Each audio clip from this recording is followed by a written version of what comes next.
Well, as the nation braces for a potential power crisis in India, let's put in the numbers and break things up.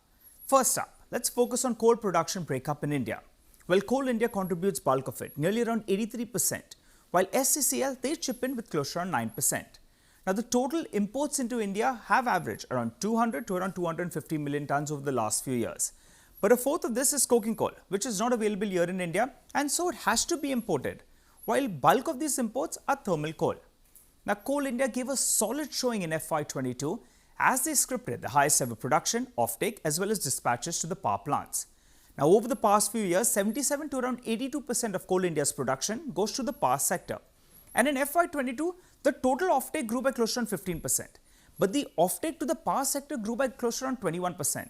Now, one would argue that the offtake to the power sector looked good because it was on a low base. But even if you compare the offtake to the power sector with pandemic-free years like FY20 or you compare it even with FY19, it still looks pretty impressive. What stood out in FY22 was the dispatches in FY22 where it was higher than what we saw in the previous 6 to around 7 years you put that together. The key factors that aided this was higher than expected rake availability, which is a positive, and also the fact the company could liquidate close to around 38 million tons in FY22 from its inventory of around 99 million tons that it started the fiscal with. Which brings us to the point. What's working for Coal India?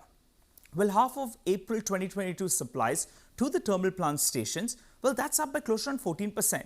The coal production as well so far, that's in the first half of April 2022, it's up by close to around 27%.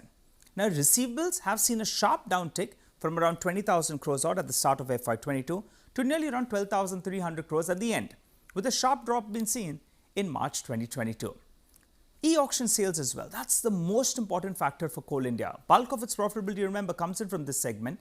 And in March 2022, the premiums to FSA sales, well, it jumped to around 290%. And volumes as well doubled to around 7.9 million tons. Remember, they have set up a very ambitious target of around 700 million tons in FY23. So let's see if this start is good enough for them to get there.